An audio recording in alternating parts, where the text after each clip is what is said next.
Welcome everyone to our special Bookaccino Live Winter Preview Evening program. We are so excited about the books that we're going to be sharing with you tonight. There are going to be books releasing from December 30th through March 10th. So we've got a great lineup of this. Okay, we're going to start with some fiction. We're going to start with The Rest of Our Lives by Ben Markovitz. This is January's Barnes & Noble Book Club pick. It's out now. And throughout the presentation, we'll tell you when the books are out, whether they're out now or when they're coming, so you can be aware. When Tom Layward's wife had an affair 12 years ago, he resolved to leave her as soon as his youngest child left the nest. And now, while driving his college-bound daughter to Pittsburgh, he remembers his promise to himself. He's also on the run from his own health issues and a forced leave from work. So rather than returning to his wife in Westchester, Tom keeps driving west with the vague plan of visiting people from his past, an old college friend, his ex-girlfriend, his brother, his son, en route maybe to California. I don't think he's quite sure. He's moving towards a future he hasn't even envisioned yet, while he considers his past and the choices that he's made that have brought him to this particular present. And this sounds like it's going to be a wonderful story of a man thinking about the last years of his life and what he's done with himself. Next, we've got Run for Your Life, Callie Kingman by Ali Frank and Asha Humans. I have been a fan of their writing since their first book, which came out, I think it was during 2020. And I think I met them right before the pandemic in Philadelphia. And I asked them to hand me their first book because it was so good. And they gave me like their last copy. And since then, I just love their writing. What it is it's light, it's fun, and you really feel like you get into these women's lives. So it's paperback original. It's on sale now. 2 decades have passed since Callie Kingman begrudgingly followed her husband Thomas across the country in pursuit of his career at the expense of her own.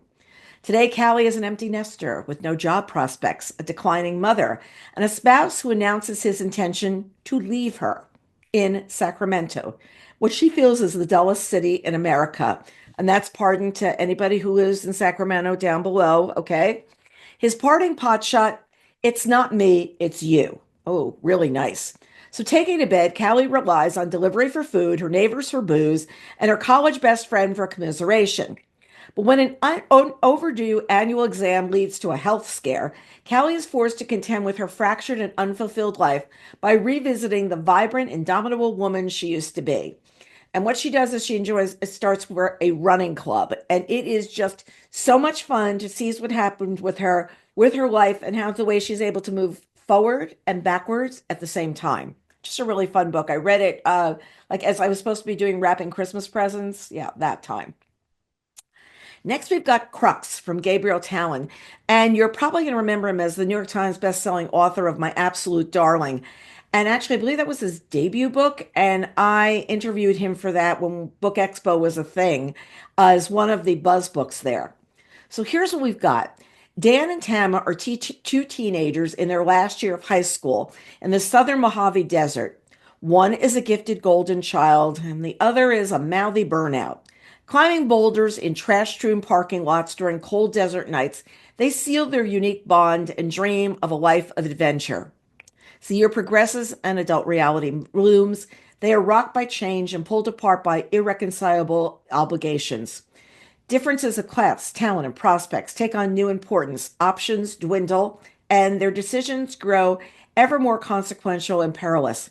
Feels inevitable, finally, that something has to give. And I just love the cover of this book. I just think that the way they've done the colors is just like, beautiful. Next, we've got Departures from Julian Barnes. It's on sale this week. Shortly after our narrator, a writer named Julian, begins his compact book by discussing the workings of involuntary memory, he interrupts himself with a bulletin to the reader. There will be a story, or a story within a story, but not just yet.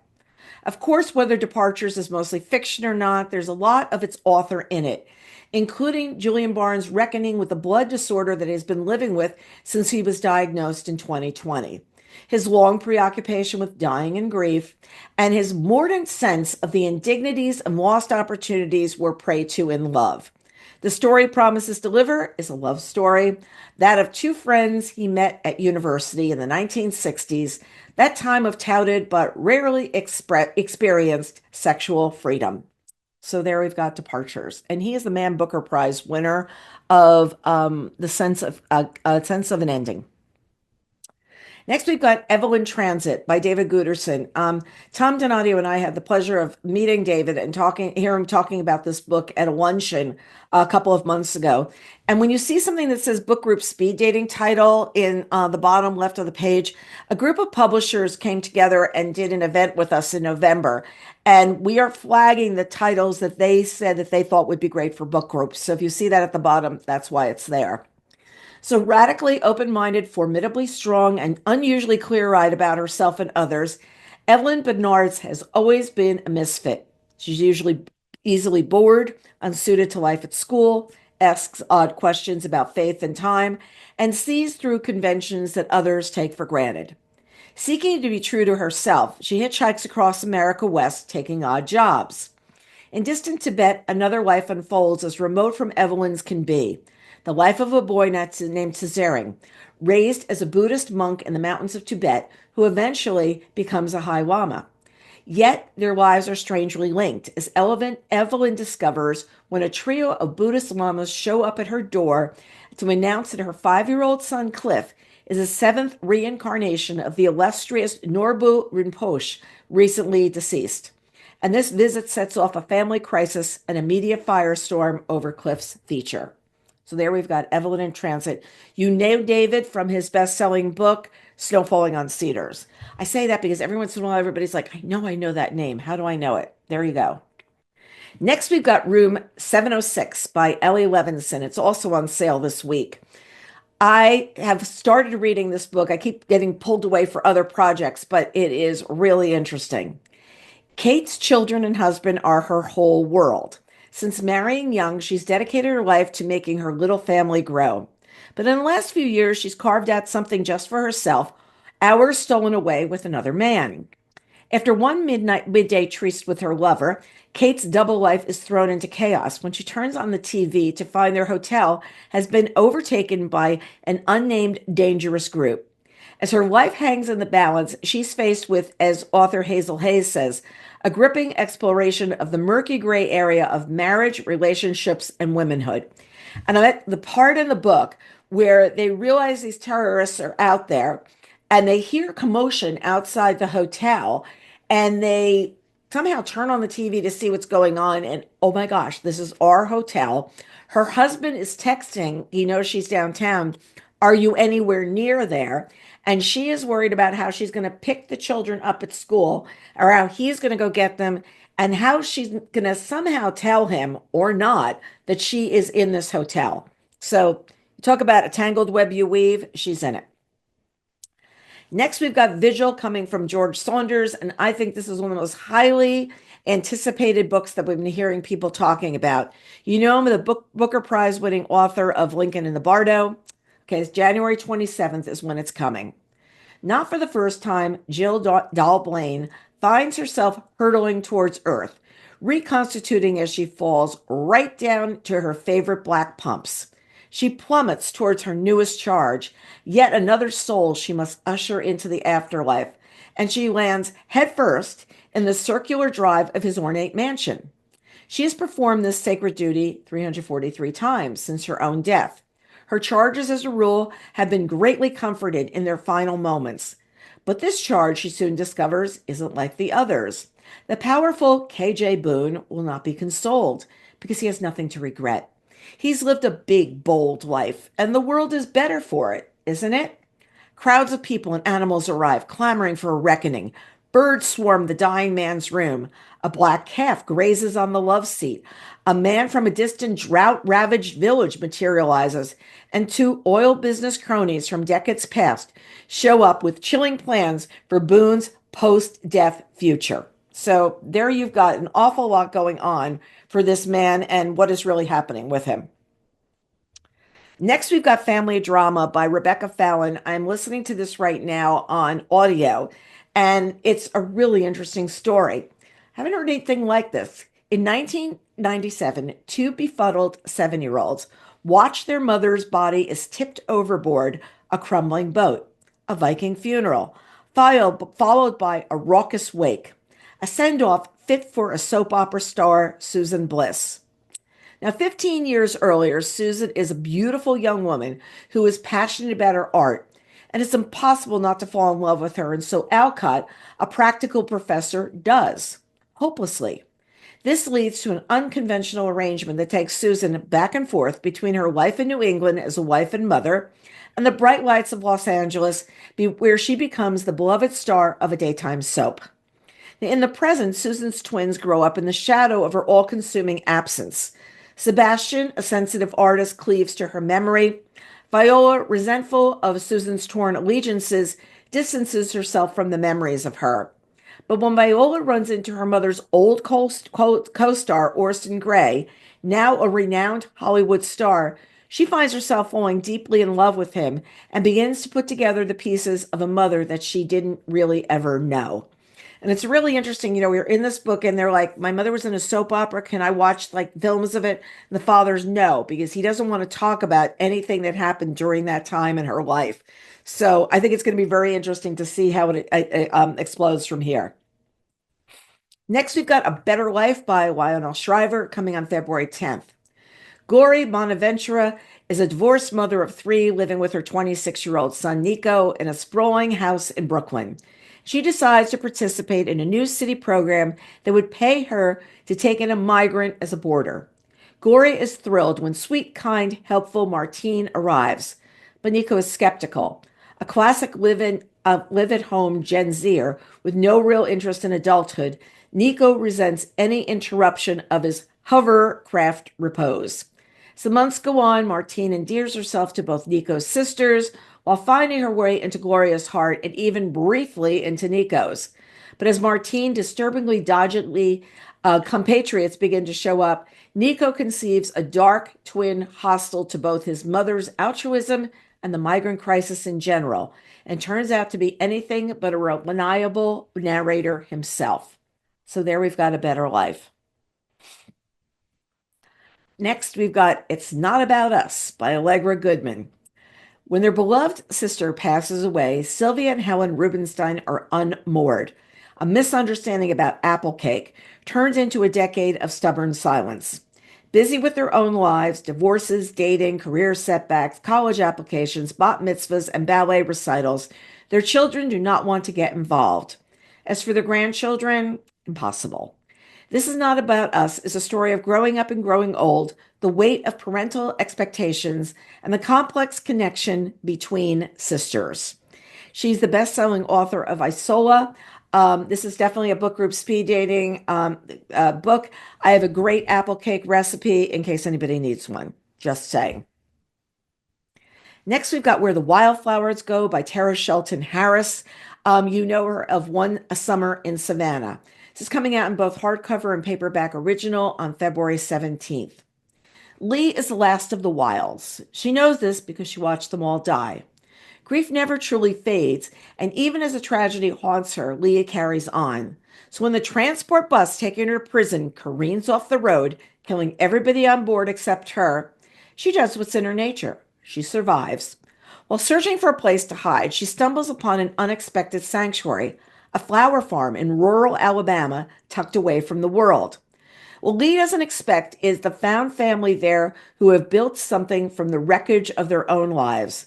And slowly Lee finds peace with the hard pace and short, soft nature of the farm, taking comfort in the life blooming around her. But the past isn't so easily buried. No matter how far she runs, the truth of who she is and the ghosts of the wilds will follow. Okay, once again, if we're going to have a book club discussion about this, lots of flowers on the table. Just saying. Next, from Warren Groff, we've got Brawler. So this is coming on February 24th from Riverhead. Ranging from the 1950s to the present day and moving across age, class, and region, from New England to Florida to California, these 9 stories reflect and expand upon a shared theme: the ceaseless battle between the humans' dark and light angels. In every human, there's both an animal and a god wrestling until death, one character tells us. Among those we see caught up in this match are a young woman suddenly responsible for her disabled sibling, a hot tempered high school swimmer in need of an adult, a mother blinded by the loss of her family, and a banking scion endowed with a different kind of inheritance. Motivated by love, impeded by the double edges of other people's good intentions, they try to do the right thing for as long as they can. So there's Brawler. One thing I do want to drop in is at the start of tonight at the chat, I guess it was about a little bit about 7:30. I sent everybody copies of the titles we're talking about tonight.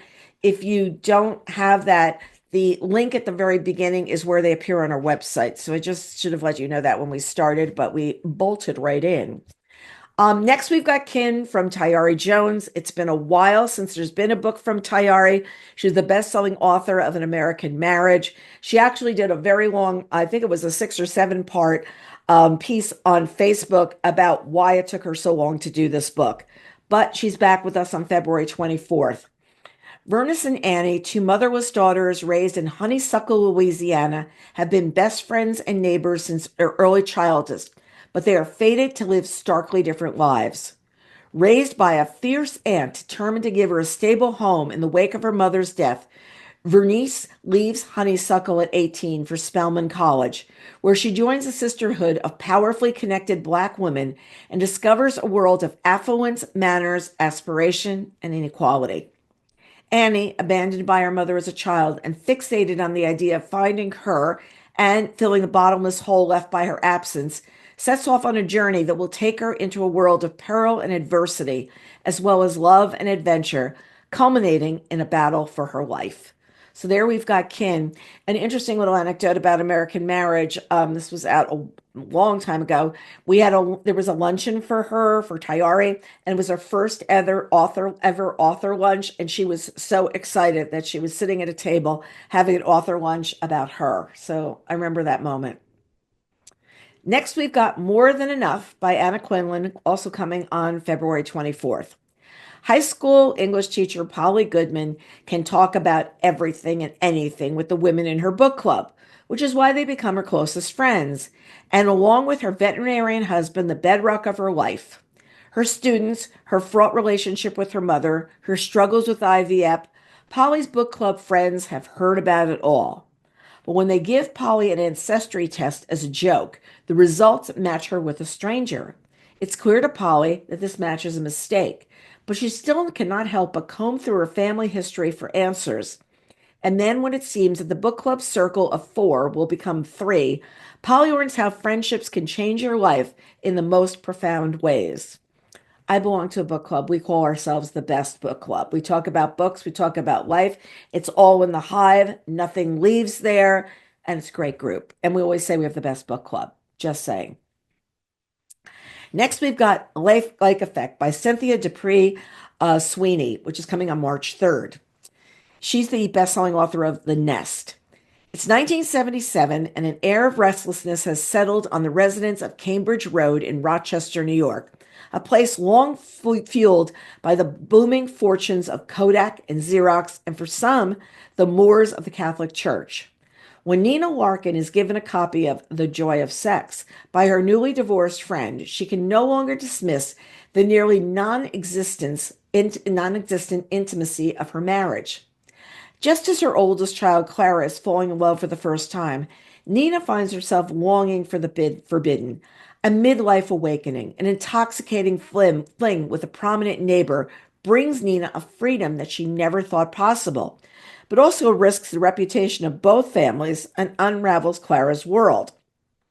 Years later, Clara, now a successful food stylist in New York City, has never been able to move past this long ago scandal. Drawn back home by the pull of a family wedding and wrestling with her own demons, she makes a pivotal decision that turns her life upside down. So you can tell this is going to be quite a lake effect story. And then we've got That's What Friends Are For by Wade Rouse. Wade writes sometimes as Viola Shipman. Here he's writing under his own name. And we've got this great story coming on March 3rd. Theodore Copeland has created a fabulous life in the desert oasis of Palm Springs, where he shares a fabulous pink mid-century home with three fabulous friends. Barry, a former actor, is still clinging to the memory of the dream role that killed his career. Ron, an uprooted Christian with a big heart, but no one to give it to. And Sid, who, after coming out late in life, has never found love. Teddy is the caustic, unspoken leader of the Golden Gaze, the foursome's monthly drag tribute to the Golden Girls. But the harmony of their desert enclave becomes a carousel of emotional baggage when Teddy's estranged sister, Trudy, shows up on their doorstep, her dramatic teenage granddaughter in tow. Now, while Teddy keeps Trudy at arm's length, she manages to wheedle her way into the lives of the Golden Gaze until the real reason for her visit is revealed, and the secrets they've all been keeping from each other unravel faster than a hastily stitched hemline. There was an event for this party, for this book. We had a really fun party, and everybody was trying to remember which Golden Girl they would see themselves most like, which was a lot of fun. And Jodi Picoult says, by turns hilarious, tender, and deprecating, Rouse's novel explores what it means to be the sandwich generation of gays today. So, really, really interesting topic. Next, from Rebecca Searle, we've got Once and Again. You know her as the author of In 5 Years. There's another reason that I know Rebecca Searle. Back when the pandemic was happening, the Wednesday before everything sort of like the whole world shut down, that Wednesday I was sitting in the office interviewing Rebecca Searle, who was sitting right beside me. Well, those were the days when we were doing these events live. Remember being in offices together. And the next day, the guy who was our assistant in the office, Austin, wrote me and said he has a fever and he found out he had COVID. And I came down with COVID on Saturday. And my biggest fear was that I had given COVID to Rebecca Searle. I had not. Somehow I managed not to do that. But when I see her name came up, I just sit there and go, thank God I didn't make the author sick. It's coming out on March 10th. The women of the Novak family were each born with a gift. They can, just once, turn back time. Lauren has known since she was 15 that her mother, Marcella, saved Lauren's father from a deadly car accident. Dave is alive and happy and out on the Malibu waves. But ever since Marcella, her power spent, has lived in fear of what she won't be able to reverse. One summer, Lauren's husband takes a job in New York, and she moves back into her childhood home on the shores of Malibu. She looks forward to surfing with her dad again and perhaps repairing an unspoken fracture in her relationship with her mother. But what she doesn't expect is for the boy next door to return home as well. Stone, Lauren's first love, who broke her heart nearly a decade before. As Lauren falls into familiar patterns with her family and more dangerously Stone, she finds herself thinking about all the choices that have brought her to this moment and wondering finally if one of them should be undone. So there we've got Once and Again. Next, let's do some historical fiction. And we're going to start out with Jean, which is coming from Madeline Dunigan.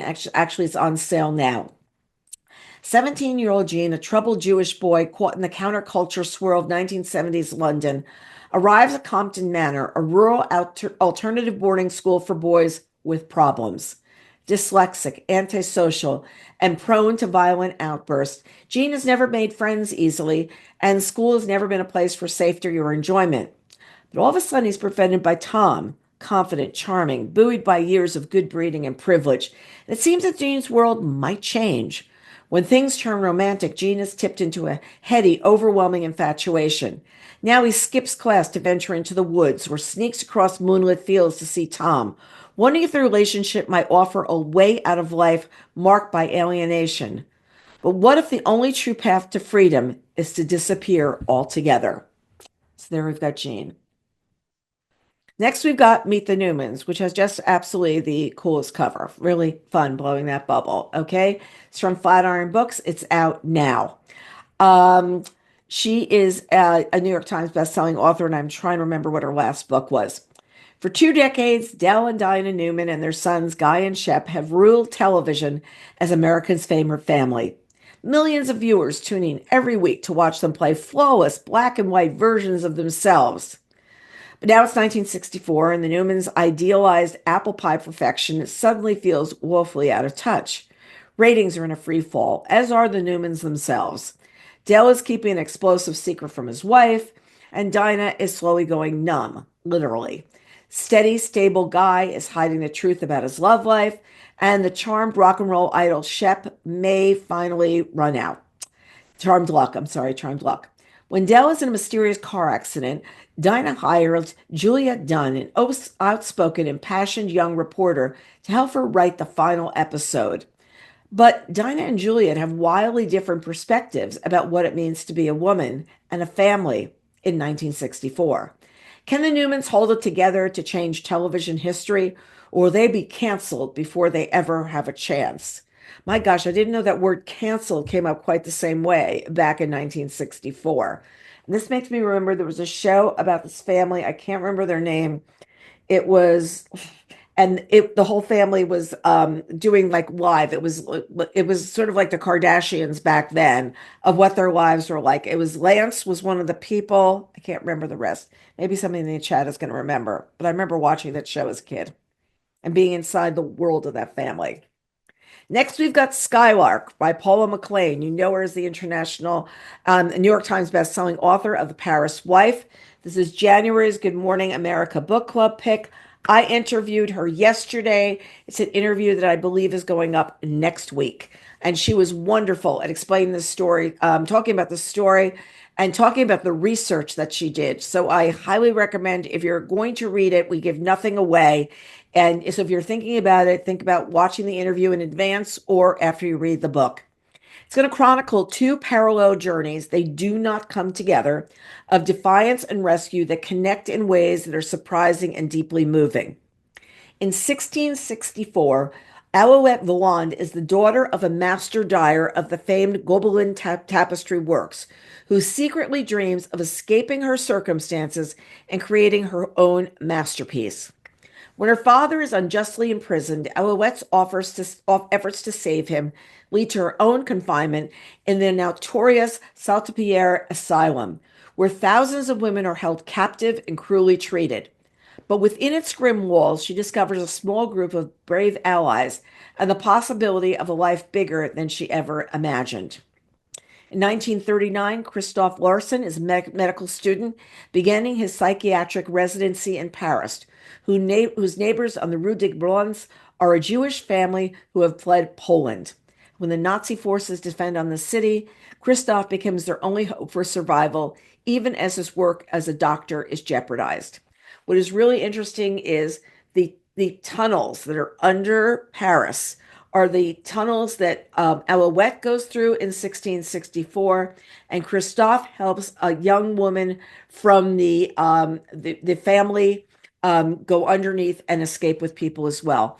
And what's really interesting is there's a whole, we were talking about the light and dark of the city. We think of the beautiful light of Paris, but there's this very dark side that's underground.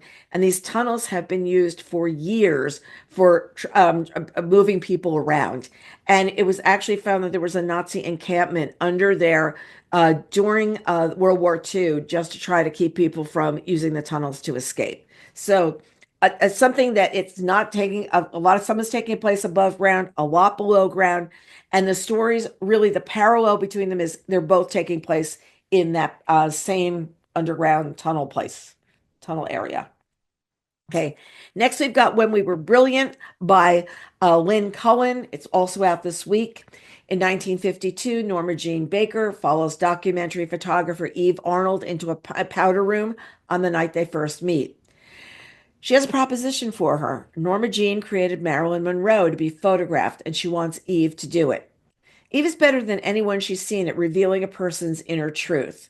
Together they can help each other. Together, she says, they can make something brilliant. Skeptical of the cipher of a young woman, Eve demurs.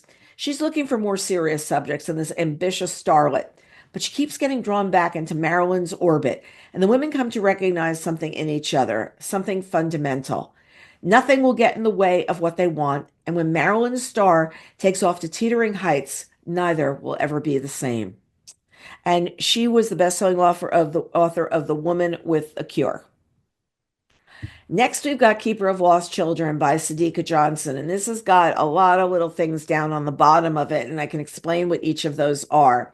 The first one is a Book Reporter Bets on selection. Those are books that I'm betting you're going to love.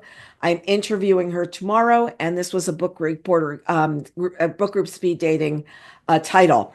She's the best-selling author of The House of Eve. It's coming on February 10th. And I read this book last weekend. I literally could not put it down because it was so interesting. And what I love is when authors unfold parts of history that I didn't know anything about and where these stories like lead me. So we've got Ethel Gathers, the proud wife of an American officer living in occupied Germany in the 1950s.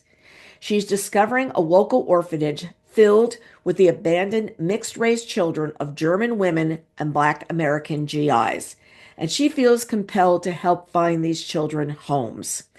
Philadelphia born Ozzie Phillips volunteers for the recently desegregated Army in 1948, eager to make his mark in the world.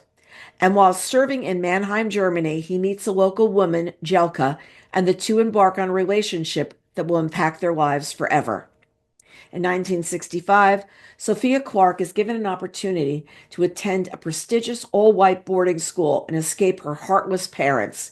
And while at the school, she discovers a secret that ends her world and sends her on a quest to unravel her own identity. Toggling between the lives of these three individuals, Keeper of Lost Children explores how one woman's vision will change the course of countless lives. And when doing reading up on Ethel Gathers, she was a woman who couldn't have children. She went to this orphanage just to be around children because she loved them so much and ended up adopting along the way through the years 10 children. But at the same time, she also helped usher the children back to America, places where they could be adopted because they were such outcasts in Germany. It's an amazing story of one woman's courage and also trying to get Scandinavia Airlines or I forget Pan Am or whatever to fly the children across the country for free, the ocean for free. Very, very interesting story, and I love like rooted in a lot of history I do nothing about. Okay, whoops. Hold on a second. I am going back. Greg went too fast. The It Girl is coming from Allison Pataki on March 10th. You know her as the author of The Magnificent Lives of Marjorie Post. So here we are at the dawn of the 20th century. New York streets teem with change, electricity, automobiles, the brash young president, Teddy Roosevelt, and the It Girls. As artists, muses, and working models, these independent young women soar to stardom, not because of their pedigrees or inherited wealth, but because of their talent, charisma, and irresistible beauty. But the journey to stardom is not simple or straight. While working as a shop girl, the young Evelyn Talbot is recruited as a studio model and soon catches the eye of the preeminent artists of the age. When Broadway comes calling, Evelyn solidifies her status as the first ever self-made American female celebrity, the iconic Gibson Girl, the most sought-after figure and face of her time. When Evelyn finds herself at the center of a murder of passion declared the crime of the century, she is blamed for the acts of the men in her life. In the media frenzy that spirals around her, Evelyn realizes to survive, she's going to have to write her own ending. Allison always meticulously researches what goes on and writes a really good story. So there we've got It Girl. Now we're going to thrillers and mysteries. We've got Ashley Elston's Anatomy of an Alibi. You know her as the best-selling author of First Lie Wins. We just saw that this hit the New York Times list at number 2, and it's just out this week. It's a bets on selection. It's one of my book reporter talks to. I'm doing an interview with her, I believe, on February 2nd. It's a winter reading title, and it's also a word of mouth title. So we are really, really excited about this book. Camille Bayliss appears to have the picture perfect life. She's married to a hotshot lawyer, Ben, and is the daughter of a wealthy Louisiana family. No, nothing is as it seems. Remember, when we're talking about thrillers, you hear that line a lot. Camille believes that Ben has been hiding dirty secrets for years, but she can't find proof because he tracks her every move. He's one of those guys that, oh, now you're at the food store. I don't know you're over here. Everything is what's going on. He's on top. Aubrey Price has been haunted by the terrible night that changed her life decades ago, and she's convinced that Benjamin Bayless knows something about it. Living in a house full of criminals, Aubrey understands there's more than one way to get out the truth, and she may have found the best way in. Aubrey and Camille hatch a plan. It sounds simple. For 12 hours, Aubrey will take Camille's place. Camille will spy on Ben, and the two women will get the answers they desperately seek. Except the next morning, Ben is found murdered. Both women need an airtight alibi, but only one of them has it. So there's anatomy of an alibi. And their alibi, there was another alibi in the past, and how those two alibis are going to intertwine. And Ashley, once again, does a great job with it. Next, we've got The First Time I Saw Him. It's Book Reporter Bets on title. I wrote about it last week. This is the sequel to The Last Thing He Told Me, this is a Reese's Book Club suggestion. It's the indie next number one pick for January. And it is a sequel. If anybody who read the last book and watched the Apple TV show, well, here we're picking up. 5 years after Owen disappeared, Hannah Hall and her stepdaughter Bailey have settled into a new life in Southern California. Together, they forged a relationship with Bailey's grandfather, Nicholas, and they're putting the past behind him. But when Owen shows up at Hannah's new exhibition, she knows that she and Bailey are in danger again. As a thrilling drama unfolds, Hannah and Bailey are forced to go on the run in a relentless race to keep their fast past from catching up with them. Hannah risks everything to get Bailey to safety and finds there just may be one way back to Owen. So, if you remember the end of The Last Thing He Told Me, the epilogue becomes the prologue of this book. I will tell you that Laura said, I watched her in an interview a couple of weeks ago, that she never planned to write a sequel. That was never part of her plan at all for the book. But the show did really well on Apple, and they came back to her and they said, we're wondering if you could give us ideas for the sequel of what you would do. So she sat down with him. The first time around on the show, she was a showrunner and a writer on the show. This time, she's neither. Her husband is doing that instead. He's an Academy Award winner. He is, well versed in, how to create a great show. And what he is talking about is she said she sat down with the screenwriters and was telling them what the story was going to be, and then went and wrote the book. There are going to be changes between the two of them, but by the same token, you're going to see, get to know more about these characters and delve deeply into what's going on. The show is coming out on February 20th, and the book is out now. So there's my little story about that. The Storm by Rachel Hawkins. You know her as the best-selling author of The Villa. It's on sale now. And Medards Bay, Alabama is famous for three things: the deadly hurricanes that regularly sweep into town, the Rosalie Inn, a century-old hotel that survived every one of those storms, and Lo Bailey, the local girl infamously accused of the murder of her lover, political scion Lyndon Fitzroy during Hurricane Marie in 1984. When Geneva Corliss, the current owner of the Rosalie Inn, hears a writer is coming to town to research the crime that put St. Medards Bay on the map, she's less interested in solving a whodunit than how a successful true crime book might help the struggling inn's bottom line. But to her surprise, August Fletcher doesn't come to Medards Bay alone. With him is none other than Lo Bailey herself. Lo said she returned to her hometown to clear her name once and for all, but the closer Geneva gets to both Lo and August, the more she wonders if Lo is actually back to settle old scores. So there's the storm. I bet they can't get storm insurance, I'm sure.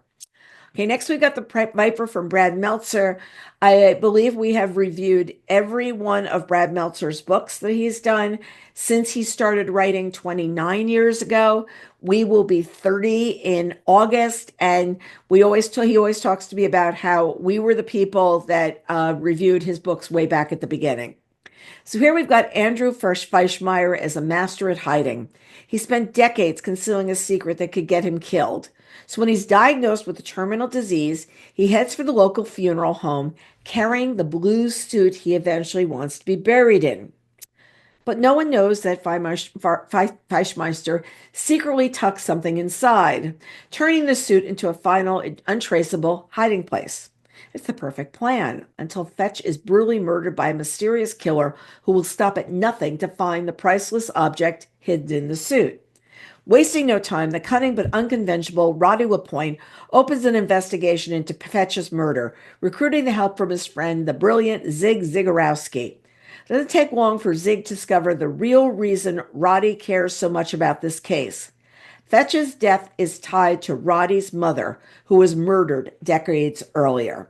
This is a Zig and Noah novel. I've been told it works really well as a standalone, and Alex Michaelides says it's the perfect book to meet Zig and Noah.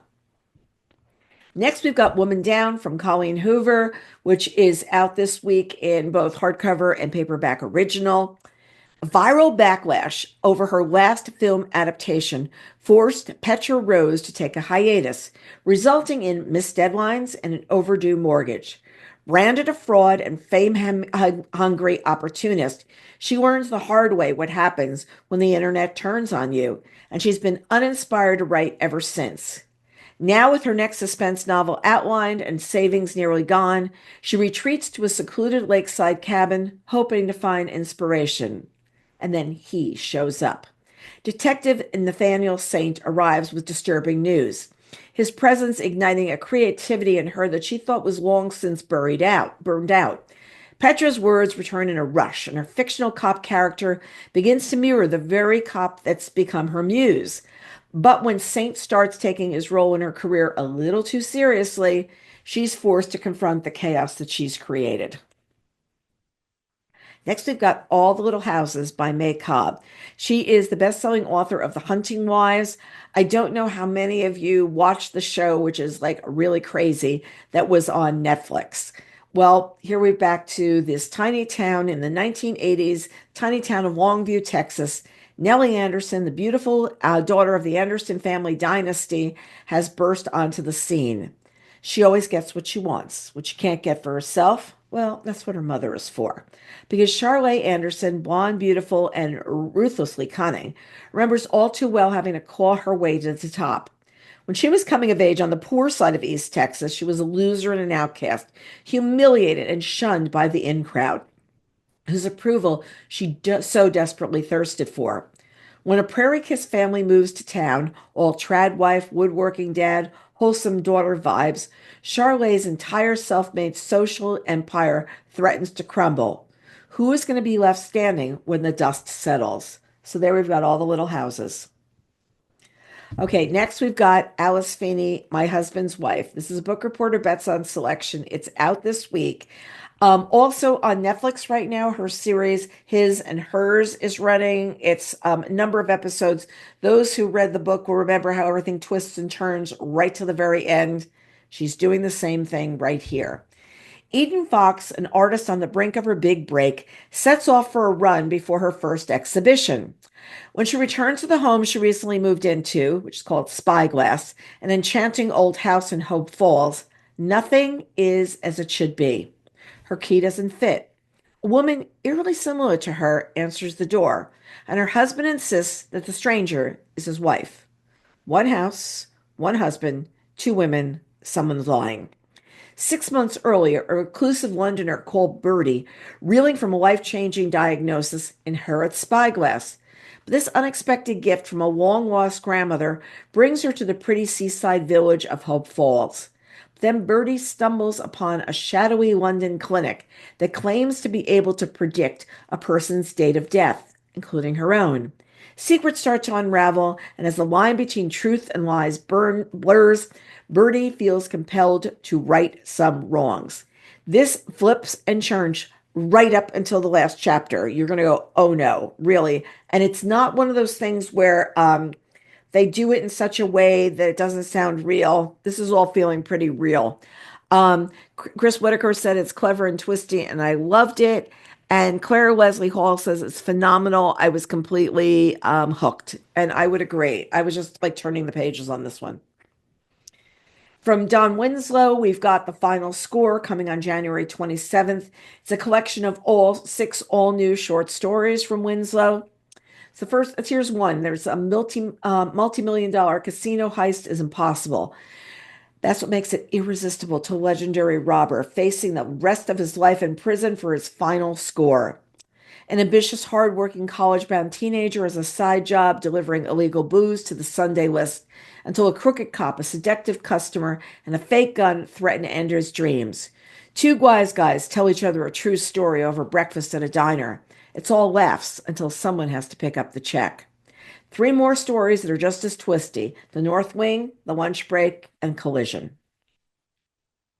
Next from Robert Dugoni, another favorite of ours. In fact, it's such a favorite, there's actually a quote from Bookreporter on the cover of his book that says, "Nothing is certain in life except death, taxes, and the fact that Robert Dugoni will always produce a winner." And we love that a quote of ours was used on a book. If you look on a lot of paperbacks, our review quotes end up on the backs or the fronts of the books, and that always makes our day. This is out on January 27th. In a quiet South Seattle neighborhood, a suspected drug smuggler and his girlfriend are murdered in their home. And when a young man named Michael Westbrook is accused of the brutal double homicide, his uncle J.P. Harrison turns to Kira Dugan to defend him. The evidence is circumstantial. Michael worked with one of the victims, drugs were found in his possession, and he bolted from the authorities. Ruthless star prosecutor Antron has gotten convictions on much less. With the testimony of two prison informants, the case looks grave, but Kira never concedes defeat. To free her client, she must dig deep before Tran crushes both of them. As the investigation gets more twisted with each new find, Kira is swept up in a mystery with far-reaching consequences. This case isn't just murder, it's looking like a conspiracy, and getting justice for Michael could be the most dangerous promise Kira has ever made. So there's her cold justice. Next, we've got Missing Sam by Thridi Umrigar. You know her as the author of The Museum of Failures. It's coming on January 27th. One night after a party, old grievances suffer between married couples, Aliyah and Sam, and the night ends badly with a heated argument. Sam goes for a run early the next morning to clear her head and doesn't come back. Aliyah reports her wife missing, but as a gay Muslim daughter of immigrants, she can't escape the scrutiny and suspicion of those around her. Scared and furious and feeling isolated as strangers and acquaintances alike doubt her innocence, Aliyah makes one wrong choice after another. She must fight to prove her innocence in the public eye, even as she is torn between her fear that Sam is dead and her desire to find and save her life. But is safety ever truly possible for them? We'll see in Missing Sam.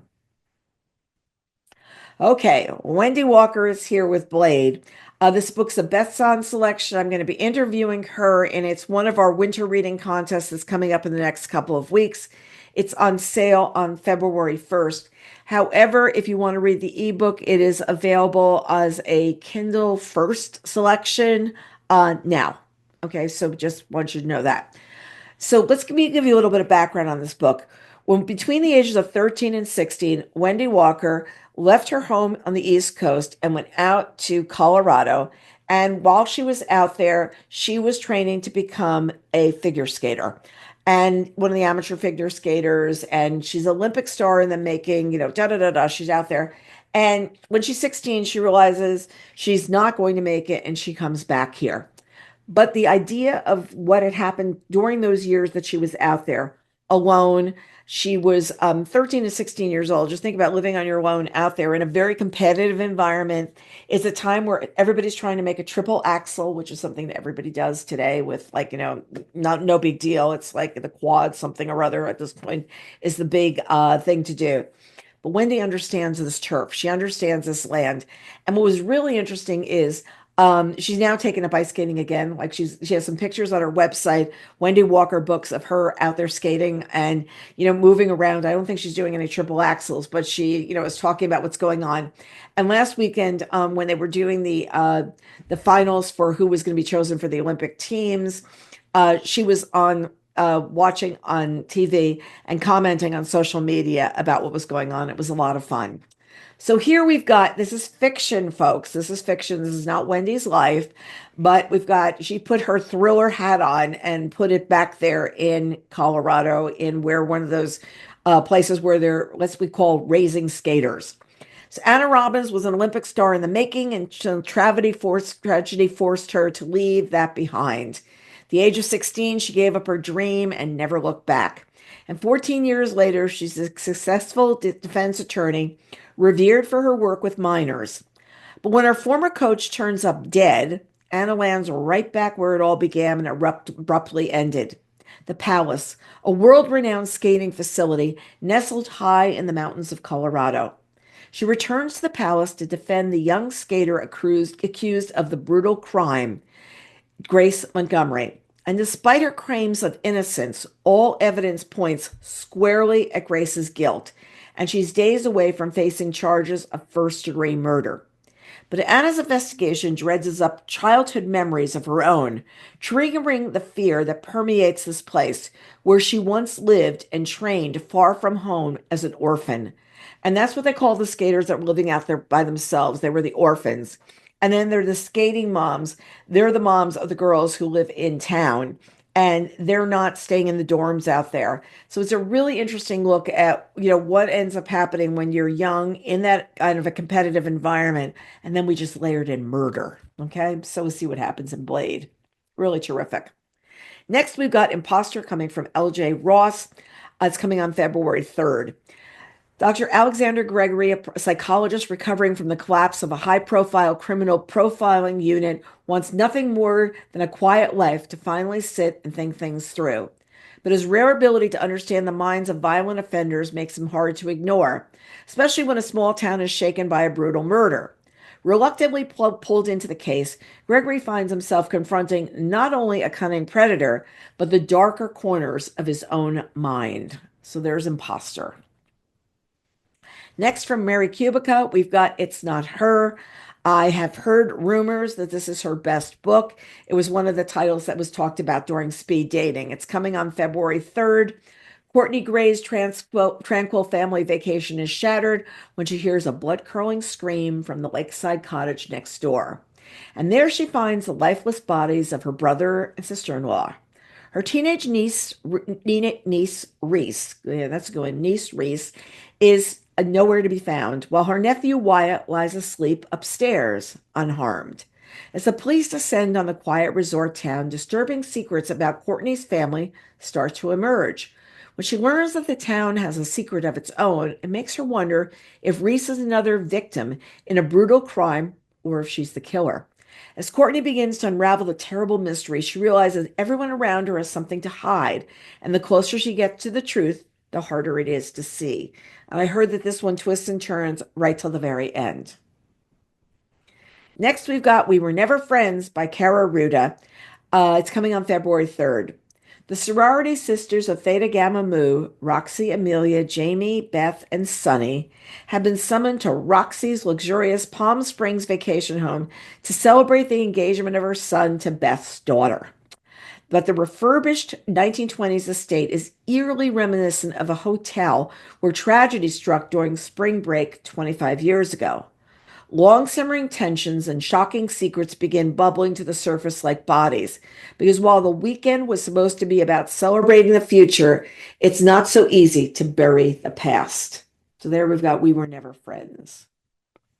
Next, we've got Wolf Hour by Yo Nesbo coming on February 3rd. Okay, we're going to Minneapolis in 2016. When a small-town criminal and a gun dealer are shot down in the streets, all signs point to Tomas Gomez, a quiet man with a mysterious past and deep connections to a notorious gang who has seemingly vanished into thin air. Other murders soon follow, and it appears Gomez is only getting started. Meanwhile, Bob Oz, a down-and-out suspended police officer with a dubious past of his own, becomes fascinated by the case. He's obsessed with the notion of hunting down a serial killer who only he can understand, a killer with a story as tragic as his own. Now let's go to Minneapolis, Minnesota in 2022. An enigmatic Norwegian man with ties to Minnesota, a self-described crime writer, has traveled to the United States to research the Gomez case in hopes of writing a book about it. But as his investigation progresses, the writer's seemingly neutral position reveals itself to be more complicated than the reader is initially led to believe. So there you've got Wolf Hour. Next, we've got Antihero by Greg Hurwitz. It's his latest Orphan X novel. It's coming on February 10th. Once a black ops assassin for the government known as Orphan X, Evan Smoke, who I have a crush on and my husband knows, broke in with the program and went deep underground, using his operational rules and skills to help the truly desperate with nowhere else to run. Well, Luke Devine, one of the most powerful men in the world, has psychological crisis. Evan flies to the East Coast to help him. And while there, he learns of a young woman who was kidnapped off the New York City subway, clearly in danger and in need of aid. With no name and few clues, Evan and his team track down the missing woman who was assaulted and abandoned. Evan offers his help and sets out to find the young men responsible. But the woman insists that Evan abandon his usual methods. There'll be no vengeance, and in particular, no killing, which proves that no easy feat given the mounting incriminating threats coming in from all sides. So let's see if Greg does it again. Next, from James Lee Burke, we've got the How to Call Not Boogie. It is coming on February 10th. When a cloaked, disfigured man leaves a dead woman in a garbage bag on Dave Robichaux's, I'm going to definitely pronounce that wrong, so I'm going with what I said, property, he knows his world and family are about to change. When Valerie Bonneau, a detective new to Iberia Parish Sheriff's Department, was grappling with the sexist and racist harassment from their colleagues, and the volatile but fiercely loyal Cleet Purcell, Dave embarks on an investigation that brings him into the most dangerous moments of his career and threatens the lives of Valerie and his daughter, Alifair. Little sidemark here, Alifair Burke, the author, is his daughter. Okay, just let's go there. He encounters a local handyman who leaves cryptic notes and warns of the ghosts who roam the shores of the bayou, and is targeted by a vicious New Orleans button man and gangsters from the north. So that's going to be some boogie. Next, from Steve Berry, we got The Devil's Bible out on February 17th. Former Justice Department operative Cotton Malone is called to Sweden when the younger sisters of King Wilhelm I is kidnapped. The ransom demand: hand over an 800-year-old book, the Codex Gigas, and the largest illuminated medieval manuscript in the world. Claimed as war loot from Bohemia in 1648, it's been kept in Stockholm for nearly 400 years. Along the way, it also acquired another more mysterious moniker, the Devil's Bible. Now, the Czech Republic wants the Codex back, and Sweden has agreed to return it, but forces are at work to stop that deal from happening. The likely instigator? Russia, which is also at the top of the list for possible kidnappers. It's up to Cotton and Cassiope Witt to locate the king's sister, secure the Codex, and thwart the Russians. Yet, here's the most popular line that we hear with thrillers: nothing is as it seems. That and Unraveling. Those are the two. Next, When I Kill You by B.A. Paris is coming on February 17th. Nell Masters is certain somebody's following her. The hairs on her back of her neck rise when she travels to and from work. There's silent calls to her office, and a huge bouquet of flowers arrives without a card. I don't think I would think that's too suspicious, but hey, I'm not Nell. And Nell has reason to be looking over her shoulder because she has a secret she's hiding from everyone in her life, including her new partner, Alex. But Alex also has secrets of his own. 14 years earlier, Nell witnessed a student, Bryony Sanders, getting into a stranger's car. But when Bryony was found murdered, Elle became obsessed with finding the person responsible. She's convinced she knew who it was, and her fixation with Brett Parker, the man she accused, led her down a dangerous path. Now Nell tries to convince herself that this unnerving feeling of being watched is all in her mind. Has someone from her past discovered her new identity? Has a stalker become the stalked? Or is there something even more deadly at play? So there's a good cover, When I Kill You. Next, from Deborah Goodrich Royce, we've got Best Boy, which is one of our winter reading titles. Viveka Stevenson has it all: a handsome and successful husband, an adorable 10-year-old son, and a coastal dream house in Greenwich, Connecticut. She has a solid group of girlfriends and is content in the afterglow of her film career that she's left behind. But when a threatening letter arrives from a man she does not remember, it cracks open part of her past she thought was buried for good. Terrifying chain of events is set in motion, forcing her to confront what happened on a shattering Halloween night in high school, where she had a different name, a different face, and a different voice. Who was the man contacting her now? Was he really the best boy on her famous film, Misty? And why can't she remember him, or is that right? And Best Boy is actually somebody that works on a film team. So there you've got that little piece of knowledge. Next, we've got Crown City from Naomi Hirahara coming on February 24th. It's Pasadena, 1903.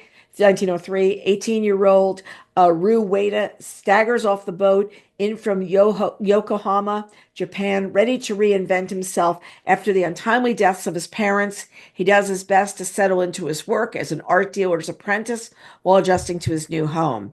From enigmatic photographer roommate Jack to the beautiful seamstress living downstairs, he finds himself surrounded by colorful characters and unbelievable opportunities, and is soon utterly swept up in all that Crown City has to offer. But tensions are seething underneath Pasadena's bubbling prosperity.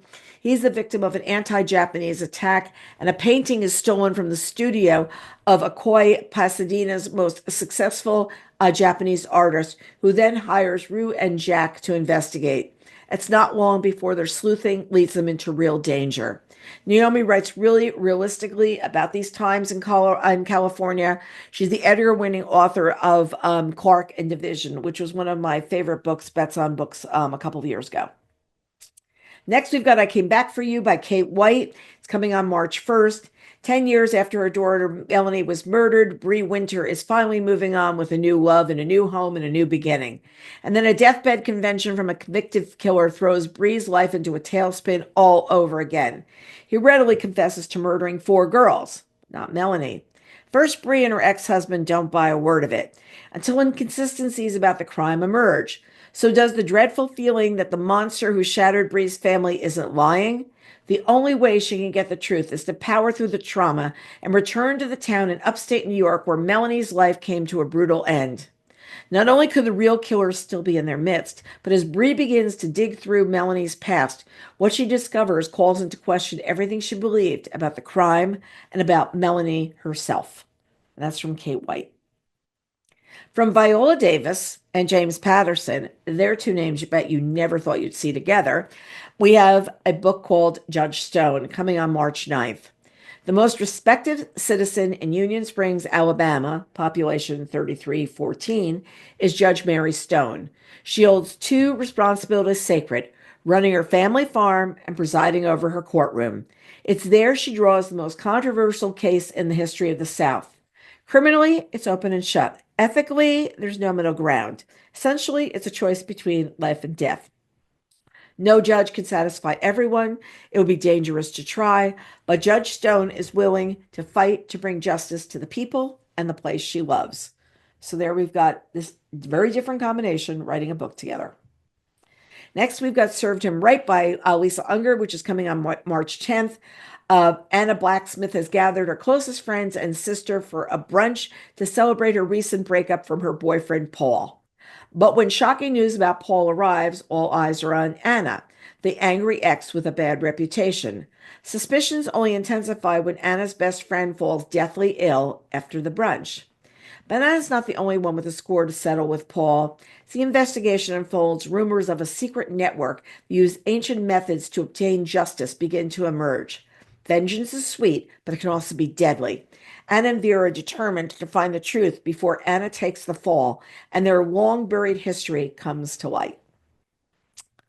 Next, we've got some memoirs, biographies, and other nonfiction. We're going to start with Homeschooled, which is by Stefan Merrill Block. It's the Read with Jenna book club pick. This book is really interesting. When Stephen Merrill Block was 9, his mother pulled him from school, certain that his teachers were stifling his creativity. Hungry for more time with her boy who was growing up too quickly, she began to instruct Stefan in the family's living room. Beyond his formal lessons in math, however, Stefan was largely left to his own devices and his mother's erratic whims, such as her project to recapture her 12-year-old son's early years by bleaching his hair and putting him on a crawling regimen. Years before homeschooling would become a massive nationwide movement at a time when it was just becoming legal in his home state of Texas, Stefan vanished into that unseen space and into his mother's increasingly eccentric theories and projects. But one after 5 years away from the outside world, he re-enters the public school system in Plano as a freshman.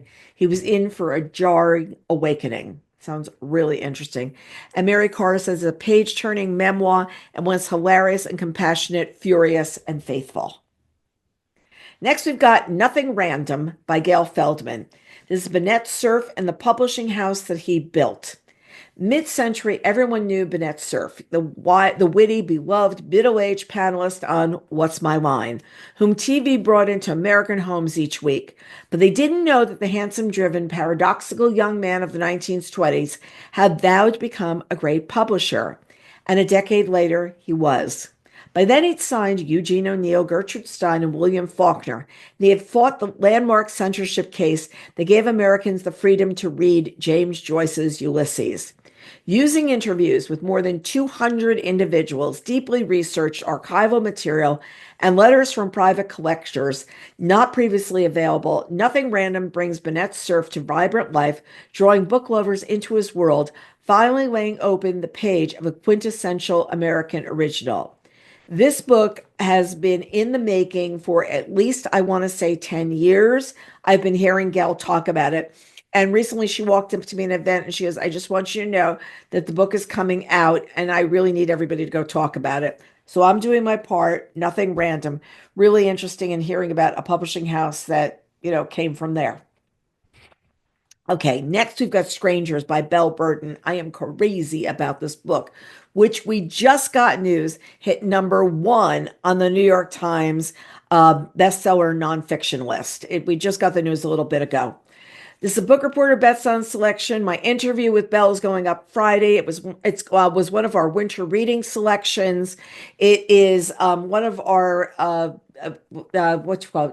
word of mouth selections, and it was in book group speed dating.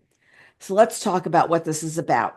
In March 2020, Belle Burton was safe and secure with her family in her house on Martha's Vineyard, navigating the early days of the pandemic together, building fires in the late afternoon, drinking whiskey sours, making roast chicken. And then, with no warning or explanation, her husband of 20 years announced he's leaving her. And overnight, her caring, steady partner became a man she hardly recognized. He exited his life with her like an actor shrugging off a costume. In Strangers, Burton revisits her marriage, searching for clues that her husband was not who she always thought he was. And as she examines her relationship through a new lens, she reckons with her own family history and the lessons she intuited about how a woman is expected to behave in the face of betrayal. Her mother is the socialite Amanda Burton, who is also, I believe, was the commissioner of something in the city of New York and was responsible in part for putting together the high wine area of the city. Her grandmother was Babe Paley, who was known for the time that she spent as a lunch partner for Truman Capote.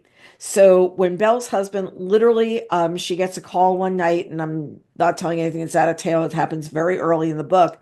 She's mopping the floor. She's just putting everything together, cleaning up the kitchen. And a text comes in on her phone, or the call comes in and she doesn't pick it up. And a text comes in and she picks it up. Remember, the first week of the pandemic. And it says, I'm looking for Belle. I'm sorry to share with you that your husband is having an affair with my wife. And she goes to talk to her husband about it. They meet on the staircase and he goes, it's nothing big. It's over, like all these kinds of things.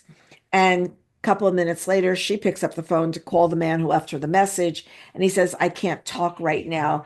My wife just tried to commit suicide and they're putting her in the ambulance. And the following morning, her husband walks in and says, I don't want to be married anymore. And that's how this book kicks off. And he goes, I don't want custody of the children. I don't want anything. I just want to go. And what happens to the whole unraveling of this marriage from her and her looking back. It's truly terrific. It'd be a great book club conversation book. Okay, then we've got On This Ground by Anthony De Palma, The Hardship and Hope of the Toughest Prep School in America. 1967, as the city of New York was in New Jersey was engulfed in civil unrest after the beating of a black cab driver by a white police officer. The monks of Newark Abbey stood on the roof of the monastery and watched the city burn. In the years that followed, as crushing poverty and racial tensions in the city worsened, some of the monks voted to leave, and St. Benedict's Prep, the school they had run for over a century, was forced to close its doors. And I actually knew people who went there when I was in high school. On this ground is the story of the monks who voted to stay put, who would soon reopen St. Benedict's and devote their lives to educating the students who had become their neighbors. But it's also the inspiring story of the students, many of whom had experienced tremendous tragedy and trauma, who show up every day and form the beating heart of the school, which is now widely considered one of the most successful inner city educational movements in the country. I don't know how many of you remember the book, The Short and Tragic Life of Robert Peace, that was written by Jeff Hobbs, and it was absolutely terrific. And Robert Peace had actually gone to school at St. Benedict's. So really interesting, the confluence of what's going on. Next, we've got Leaving Home by Mark Haddon coming on February 17th. Leaving Home is a portrait of the artist both as a child and as an adult. His parents were not really cut out for the job of having children. They were cut out, respectively, for the jobs of designing abattoirs and keeping a pathologically clean and tidy house. At least he had the constellation of a Weetabix solar system wall chart, walnut whips, and occasional baby cham. Astringently honest and scalpel sharp. Well, this is a book about being different and seeing the world differently. It's about being a cartoonist and a care assistant. It's about family. It's about Knickerbocker glories and heart surgery, about paper mache and mental breakdown and great white sharks. It's all about how art, in all its varied forms, provides a way of understanding and coming to terms with the mess of human life. So there we've got Leaving Home.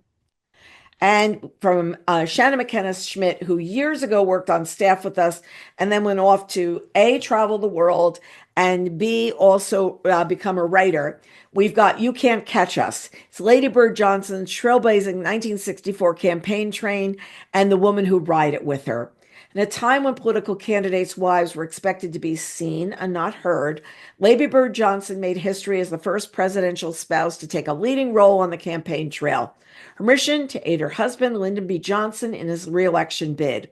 Proud of her Southern heritage and of what her husband had done for civil rights, Lady Bird undertook an 8-state whistle-top tour in October 1964, both to garner votes for Lyndon and to help ease animosity that arose from the signing of the Civil Rights Act 3 months earlier.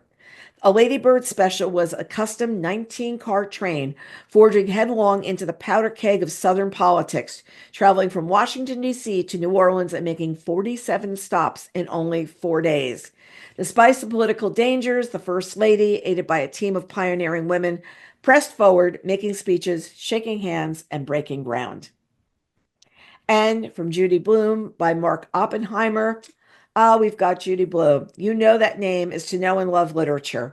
Her influential novels turned classics, touch the lives of tens of millions of readers. For more than 55 years, her work has done something revolutionary. It rewired the world's expectations of what literature for young people can be.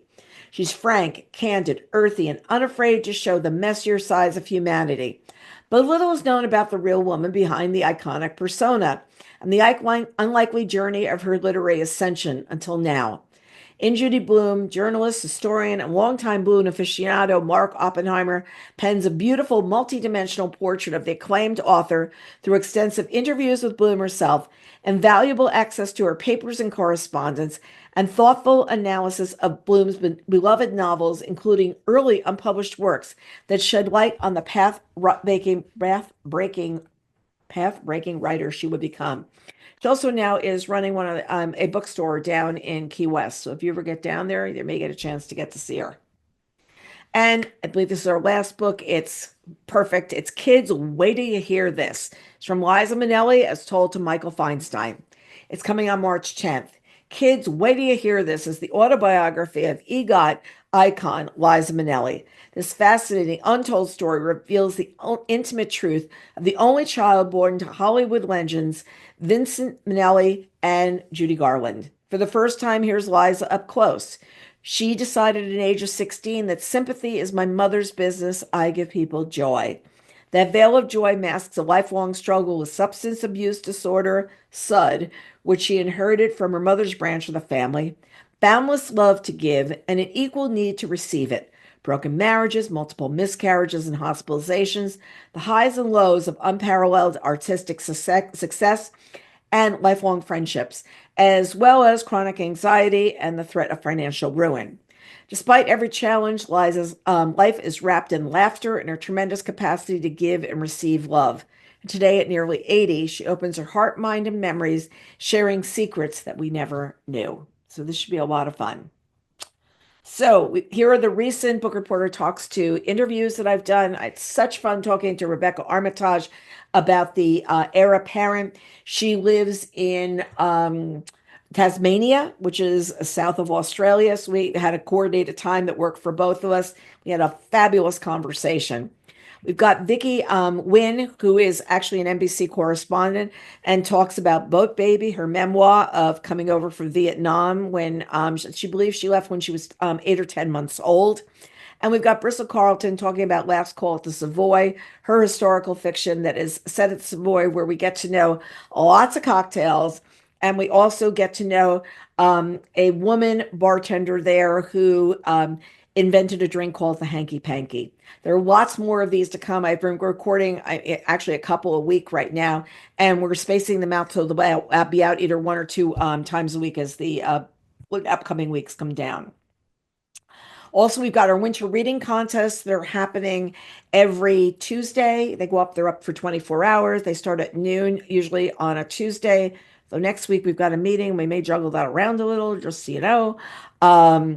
The contest is usually up for 24 hours. We may put the next one up a little early, just saying. I just am realizing this. Wonderful books to have a chance to win. And we may be adding one more. We've also have our word of mouth contest. And right now, if you enter by Friday and tell us, all you got to do is go out to word of mouth, tell us what you're reading, and tell us a little bit about it, rate the book, whatever. And you can be eligible. Ashley Elston's #2 New York Times bestseller, Anatomy of an Alibi, and Strangers, Belle Burden's #1 New York Times bestseller, Strangers. I mean, that's a pretty good contest, folks. I'm just saying. Excuse me. Gosh, made me sneeze. Okay, we have a big event that is coming next Tuesday night. We have booked Alan Levy, who is going to be discussing his New York Times best-selling debut novel, Theo of Golden. It's going to be happening at 8 p.m. on Tuesday night. Sign up is available on Bookreporter and Reading Group Guides. This event is so big. I think we checked before, it was like 5,500 people have signed up for this. So it will be happening on Zoom. And once the room there fills to 1,000, there'll be an overflow room on YouTube. So you will be able to watch the whole thing. We also will be taping it for video and podcast as we usually do. But we're very excited about this event. And we just want to make sure that we've got it on your radar. And once again, it'll be video and podcast afterwards if you can't join us that evening. Our next Bookaccino Live preview afternoon event is going to happen on February 11th. And we're going to talk about books coming out from February 10th to March 3rd and a peek ahead at April. There'll be some different books from what you saw tonight because we were going for such a long period of time, blah, blah, blah. Once again, sign up is going to be available. Bookreporter, Reading Group Guides, and also sign up for all of our events is available on the TBR network site /events. So you can go out there and look at any time as well. So we look forward to seeing you at one of our future events. So also stay tuned for our spring preview evening event that is going to be happening on March 18th. So we've already got a date figured out from there that we're going to say that, winter is ending. So just know that we can sit there and be thinking about that.